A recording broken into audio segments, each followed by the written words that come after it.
السلام علیکم، آپ دیکھ رہے ہیں الجناؤ، میں ہوں علی سرور۔ سب سے پہلے لاکھوں کروڑ اور بدرود السلام حضور اکرم صلی اللہ علیہ وآلہ وسلم کی ذات اقدس پر۔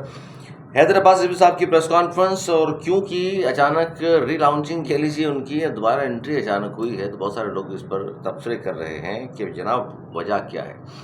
اور دوسری جانب ایک اور بڑی اہم خبر، اور وہ خبر بھی ہم آپ کو دیتے ہیں کہ وہ کیا رہا ہے اس وقت ملک میں، خاص طور پر اگر میں بات کروں کہ مریم نواز صاحبہ مسلسل پاکستان پیپلز پارٹی پر تنقید تو کر ہی رہی ہیں، لیکن اس سے پہلے خبر دوں میں آپ کو ظفر باز صاحب کے حوالے سے، جے ڈی سی والے، اور ایم کیو ایم کے سینئر رہنما کی خبر دوں آپ کو، اور اس کے علاوہ ہم بات کریں کہ جو نعرے لگے بلکہ لگوائے پیپلز پارٹی کے رہنما نے مہاجروں کے خلاف، اور وہاں اردو بولنے والے بہت سارے کھڑے ہوئے تھے، وہ شریک تھے ان تمام چیزوں میں۔ اس تمام چیزیں آج آپ کے سامنے رکھتا ہوں۔ سب سے پہلے ظفر عباس صاحب جے ڈی سی کے روح رواں ہیں، اور انہیں جی بھتے کی کال آئی، ان سے بھتہ مانگا گیا، اور صرف کال نہیں آئی، میں بتاتا ہوں آپ کو تفصیل کیا ہے، اور پھر وہ لوگ پکڑے بھی گئے ہیں، اس کی بھی لمبی داستان ہے، مختصر کر کے سناتا ہوں میں آپ کو۔ ظفر عباس صاحب کہتے ہیں جی 1:30 بجے کے لگ بھگ وہ موجود تھے شارع فیصل پر اپنے ایک دو لوگوں کے ساتھ، تو وہاں انہیں ایک کال آتی ہے ان کے ذاتی نمبر پر، اور اس میں کہا گیا کہ جناب یہ شارع فیصل پر نرسری کے قریب فاران ہوٹل ہے، وہاں تک آ جائیے اور بڑا ضروری ملنا ہے آپ سے۔ تو وہ کہتے ہیں کہ جناب جی چونکہ یہ فلاں فلاں فلاں کے توسط سے انہوں نے بات کی تھی، میں نے کہا جی میں چلتا ہوں، لیکن انہوں نے کہا کہ اکیلے آئیے گا۔ تو ساتھ جو لوگ تھے انہوں نے کہا کہ جناب اب مجھے اکیلے بلایا ہے، لیکن وہ پریشان نظر آ رہے تھے اس کال سے۔ ساتھ والوں نے کہا جناب آپ پریشان ہو گئے، چلے ہم ساتھ چلتے ہیں آپ کے۔ خیر 2-3 لوگوں کو وہ لے کے چلے گئے۔ وہاں پہ جب پہنچے تو کہتے ہیں جی ایک آلٹو گاڑی تھی، 3 لوگ تھے اس آلٹو گاڑی میں، اور جب میں وہاں پہنچا ہوں تو انہوں نے جناب مجھے کہا کہ آپ آگے اکیلے آ جائیے۔ اکیلے جب وہ گئے تو ایک شخص جو تھا، اس کا نام بھی ہم آپ کے سامنے رکھ دیتے ہیں، کیونکہ یہ ایف آئی آر میں جو درج ہے وہ اسٹوری میں بالکل آپ کو سنا رہا ہوں۔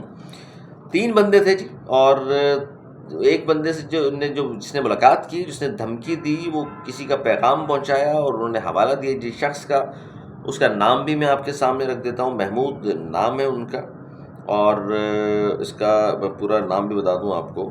اور بہرحال یہ گئے وہاں، انہوں نے بات سنی، انہوں نے کہا جناب کہ 3 لوگ جو تھے ان میں سے ایک نے مجھے کہا کہ محمود اختر کے ہم بندے ہیں، اور انہوں نے کہا ہے کہ 14 کروڑ روپیہ بھتہ دیں، ورنہ نہ دینے کی صورت میں آپ شہر کے حالات تو اچھی طرح جانتے ہیں، کسی کو کوئی مار کے چلا جائے کہ پوچھنے والا نہیں ہوتا، تو اچھی طرح واقف ہیں، اپنی جان و مال کی سلامتی اگر چاہتے ہو اپنی اور اپنے بھی بچوں کی، تو ہمارا مطالبہ پورا کرو، مطالبہ پورا نہیں کیا تو پھر تمہاری اور تمہاری فیملی کو ہم مار دیں گے، اور تمہاری جو فلاحی تنظیم ہے یعنی کہ جے ڈی سی، اس کا بھی خاتمہ ہو جائے گا۔ اور بہرحال جب یہ انہوں نے کہتے ہیں جب یہ ان کو کہا تو ظفر باز صاحب نے وہیں کھڑے ہو کر ویڈیو بنانا شروع کر دی، ان کی گاڑی کے سامنے یعنی آلٹو کے سامنے، ان کے چہرے وہ کہتے ہیں نظر نہیں آ رہے۔ یہ ویڈیو انہوں نے بنائی ضرور کہ میرے ساتھ یہ ہو رہا ہے، لیکن وہ ڈالی نہیں انہوں نے۔ جب وہ چلے گئے لوگ تو ظفر باز ان کے ساتھ جنہوں نے فائر درج کرائی ہے،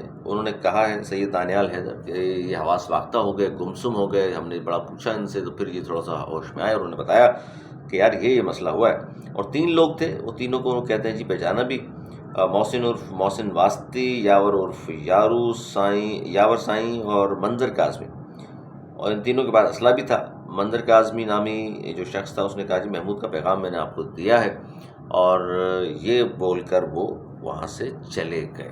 دوبارہ پھر انہوں نے مشورہ کیا آپس میں، سب نے کہا جی ایف آئی آر درج ہونی چاہیے، تو دانیال حیدر جو ساتھ تھے ان کے، انہوں نے درخواست جمع کرائی، اور یہ دانیال حیدر صاحب کون ہیں؟ یہ جے ڈی سی کے فری مورچری میں بحیثیت ایڈمنسٹریٹر جو ہیں وہ کام کر رہے ہیں۔ 25 ستمبر کا واقعہ ہے، یعنی اتنے بڑے لوگوں کو بھی اس شہر میں محفوظ نہیں ہے، اور بھتے کی کال بھی آتی ہے، نہ صرف بلکہ سامنے آ کر کے بھی کھڑے ہو جاتے ہیں اور کہتے ہیں کہ اسلحہ لہرا کر کے نہیں دیا تو پھر ہم تمہاری جان محفوظ نہیں ہے، اور اس شہر میں کوئی مسئلہ ہی نہیں ہوتا، اور ہم بڑے بڑے کام کر چکے ہیں۔ یہ جب ظفر عباس جیسے لوگ جن کے پاس گارڈ بھی ہیں، جن کے اتنی زیادہ پی آر موجود ہے ان کی، جو اتنی سطح پر کام بھی کر رہے ہیں، وہ اگر محفوظ نہیں ہے شہر میں، تو عام شخص کا پھر کیا حال ہوگا، اس سے بآسانی اندازہ لگایا جا سکتا ہے۔ خیر جی، بعد میں ہوا یہ کہ ایک خبر میں دیکھ رہا تھا سوشل میڈیا پر کہ ان تینوں کو جعفر تیار سوسائٹی ہے ملیر میں، وہاں چھاپا مارا گیا، اور ان تینوں لوگوں دو لوگوں کو غالباً پکڑ لیا، ایک آدھ بندہ کوئی فرار بھی ہو گیا۔ اور ظفر باز صاحب کے حوالے سے انہوں نے کہا کہ یہ وہ 3 بندے ہیں جو ملک جعفر طیار میں پہلے بھی ان سے ملاقات وہ کر چکے تھے. تو یہ چھوٹا واقعہ نہیں ہے، اور پتہ تو سبھی کو ہے کس طرح کے واقعات اس شہر میں روزمرہ کی بنیاد پر ہو ہی رہے ہیں، لیکن ان کا پرسان حال نہیں ہے. بڑا آدمی ہے، مشہور آدمی ہے ظفر باز صاحب. چلیں، پولیس نے پھرتیاں دکھائیں اور پکڑے بھی گئے، لیکن یہ المیہ رہا اس شہر کا. مار کے کوئی چلا جائے، کوئی پتہ طلب کر لے، کوئی گھر پر کوئی لانچر مار دے، کوئی بم پھینک کر چلا جائے، پوچھتا نہیں ہے کوئی. وارثین جو ہیں، جو اپنے آپ کو کہتے ہیں، وہ بھائی وہ پھر پتہ ہی آپ کو وارثین کیا کر رہے ہیں. اور وارثین تو آج کل پریشان بھی ہیں. پریشان کیوں ہیں وہ ایک الگ کہانی ہے. وہ بلکہ میں بتا دوں آپ کو پریشان کیوں ہیں. پھر زاہد منصوری صاحب ایم کیو ایم کے رہنما ہیں، انہوں نے کہا کہ ایم کیو ایم وفاق کی مدد سے کراچی کی حالت درست کر کے دوبارہ عروس البلاد شہر کو بنانا چاہ رہی تھی، مگر دہی سندھ کے وزیر اعلیٰ نامراد نے ایم کیو ایم کے سارے ترقیاتی کام جو ہے نا رکوا دیے. اور فرماتے ہیں کہ زرداری صاحب نے کہا تھا کہ جمہوریت بہترین انتقام ہے، اب یہ کراچی سے بھرپور انتقام لے رہے ہیں. اچھا، رکوا کون سے دیے کام؟ اس پر مرتضیٰ وہاب صاحب کا بیان میں اگر آپ کے سامنے رکھوں تو آپ کو سمجھ میں آئے گا کہ ہو کیا رہا ہے. مرتضیٰ وہاب صاحب نے خبر یہ دی ہے میڈیا پر. وہ کہتے ہیں کہ جناب وفاق کی طرف سے ایم کیو ایم پاکستان کو بات ہو رہی ہے، ایم کیو ایم پاکستان کو 15 ارب مل گئے اور پیسے خرچ بھی ہو گئے، اور پتہ نہیں چلا یہ 15 ارب روپے کہاں خرچ ہوئے. پھر آگے جا کے وہ کہتے ہیں کہ وفاق سے 16 تاریخ کو ایک لیٹر آیا، اور اس میں لکھا تھا کہ کراچی انفراسٹرکچر ڈیولپمنٹ کے لیے 25 ارب روپے جو بجٹ میں رکھے گئے تھے، اس میں سے ابھی تک 15 ارب روپے خرچ ہو چکے. ان پیسوں سے کتنے ہی flyovers, underpasses, parks بن سکتے تھے، لیکن یہ پیسے کہاں خرچ ہوئے، کس طرح خرچ ہوئے، کسی کو نہیں پتہ. یہ مرتضیٰ وہاب صاحب فرما رہے ہیں. یعنی کہ ایم کیو ایم والے یہ 15 ارب، اس کا مطلب تو آسانی سے جو آسان الفاظ میں لیا جائے وہ کہہ رہے ہیں کہ جی کہاں گئے پوچھا جائے کہ خالی ایم کیو ایم نے کہاں اس سے بارٹے کر لیے یا کیا کیا بتائے. اور اس سے تو بڑے بڑے کام ہو سکتے تھے، حالانکہ خود وہ جتنے بڑے بڑے کام کر رہے ہیں وہ کراچی والے جانتے ہیں. لیکن بہرحال ایم کیو ایم سے انہوں نے سوال پوچھ لیا ہے، اور ایم کیو ایم سے 15 ارب روپے کا سوال پوچھا گیا ہے کہ جناب یہ پیسے خرچ ہو گئے، وفاق سے لیٹر آ گیا اور کہاں خرچ کیے. اب یہ ایم کیو ایم والوں کو چاہیے پریس کانفرنس کر کے بتائیں کتنی گلیاں پکی کی ہیں، کتنے انڈر پاسز بنا دیے، فلائی اوورس بنا دیے، کتنے پارکس بنا دیے، یا کچھ اور کیا ہے انہوں نے. تمام چیزیں سامنے رکھنی چاہیے. زاہد منصوری صاحب یا دیگر جو لوگ کہہ رہے ہیں کہ جی ہم تو وفاق کی مدد سے کراچی کی حالت بدلنے والے تھے، کام رکوا دیا، تو بہرحال وہ تو کہہ رہے ہیں خرچ بھی ہو گئے. بہرحال یہ بھی خبر ہے. اچھا، حیدرآباد عظیم صاحب سے بہت سارے لوگ کہہ رہے ہیں کہ پریس کانفرنس کیوں کرتی ہے، اچانک انٹری کیسے ہو گئی، وہ تو بلڈر بن گئے ہیں، فلاں فلاں فلاں فلاں. تو سوشل میڈیا بھی کچھ لوگوں نے لکھا ہوا تھا کہ جناب مسئلہ یہ ہے ان کی اچانک انٹری یا لانچنگ. یہ اپنے چھوٹے بھائی ہیں ان کے کے ایم سی میں رضا باز صاحب، وہ کہہ رہے ہیں کہ ان کو اچھی سی پوسٹنگ چاہیے اپنے بھائی کے لیے، تو یہ دباؤ بڑھا رہے ہیں پیپلز پارٹی کہہ لیجیے یا میئر کراچی پر. اس طرح دباؤ ڈال کر وہ شاید بھائی کی پوسٹنگ کرانے میں کامیاب ہو جائیں. بہرحال یہ سوشل میڈیا کی خبر ہے، اب آپ بہتر جانتے ہیں اس طرح خبروں کا کیا حال ہوتا ہے. اچھا، ساتھ ساتھ جو پیپلز پارٹی نے پنک اسکوٹی دی ہے، اب اندازہ کریں پنک اسکوٹی، ہم حیران ہوتے ہیں شہر میں کہ جب بڑی گھیر والی شلوار پہنے مرد حضرات ان اسکوٹیوں کو، پنک اسکوٹیوں کو لے گھوم رہے ہیں گائنی وارڈ میں مرد لیٹنے میں، تو عجیب سی صورتحال ہے. خدا را خوف کیجیے. ابھی تو وہ جو اسکینڈل آیا ہے، وہ جو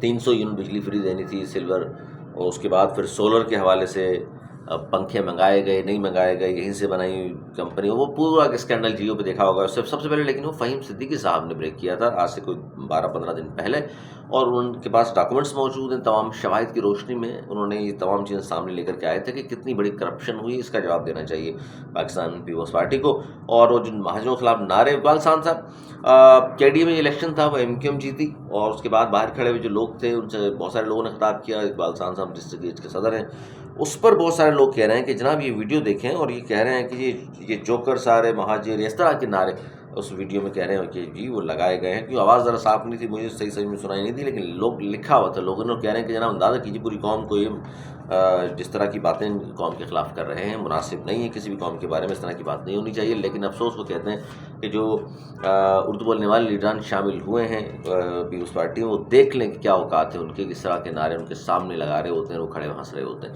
تو بہرحال وہ آڈیو ویڈیو ہے جس میں آواز مجھے تو کم از کم صاف طور پر نہیں سنائی تھی، لیکن بہت سارے لوگ کہہ رہے ہیں کہ اس طرح کے الفاظ انہوں نے استعمال کیے ہیں، تو بہت ہی غلط ہے کسی بھی قوم کے بارے میں اس طرح کے الفاظ استعمال کریں. لیکن اصل بات یہ ہے جب تک ایک مٹھی تھے، ایک جگہ موجود تھے، تو ایک طاقت تھی، کوئی اٹھ کے کھڑا ہو کے آپ کے خلاف اس طرح کی بات نہیں کر سکتا تھا. اب آپ کے حصے بکرے ہو چکے، چھوٹی چھوٹی ڈیڑھ کی سب نے مسجدیں بنائی ہوئی، تو بھائی یہ تو پھر ہوگا.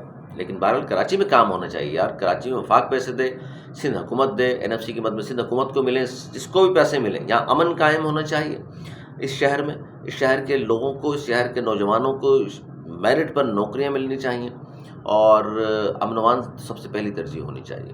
ابھی بھی دیکھ لیں کتنے موبائل وغیرہ چھن رہے ہیں، کتنی گاڑیاں چھینی جاتی ہیں. بڑے بڑے لوگوں کو تو بھائی جناب بھتے تو عام لوگوں کو تو لوٹا ہی جا رہا ہے، بڑے لوگوں کو بھتے کی کالز بھی آ رہی ہیں، سامنے آ کر کے ڈیمانڈ کر رہے ہیں. جیسے ظفرباز صاحب کی میں نے آپ سے بات سنائی، میں نے کی بات ظفرباز صاحب کی. اللہ تعالیٰ ظفرباز اور دیگر سب کو محفوظ رکھے شہر پسندوں سے، اور کراچی والوں کو بالخصوص، کیونکہ اس شہر لاوارث شہر کو تو پوچھنے والا کوئی نہیں ہے. اس کے جو حالات ہیں، پانی یہاں نہیں آتا، سیوریج کا پانی باہر نہیں جاتا، سڑکیں ٹوٹی پھوٹی ہیں، کچرا اٹھایا نہیں جاتا. اس کے باوجود بھی جناب ہم سب ہنسی خوشی اس شہر میں رہ بھی رہے ہیں. اور یہاں کے جو وارثین جو اپنے آپ کو اس شہر کے کہتے ہیں، وہ اس پارٹی کے ہوں، MQM کے ہوں، کسی اور پارٹی کے ہوں، ان پر افسوس ہوتا ہے ان کو جب وہ اپنے منہ سے دعوے کر رہے ہوتے ہیں اس شہر کو ہم آن کرتے ہیں. بھائی آن کر کے پھر کیا ہے آپ نے؟ مزید اس پہ ڈیٹیل دوں گا میں آگے جا کے آپ کو انشاءاللہ. اپنا خیال رکھیے گا. مجھے اجازت. السلام علیکم.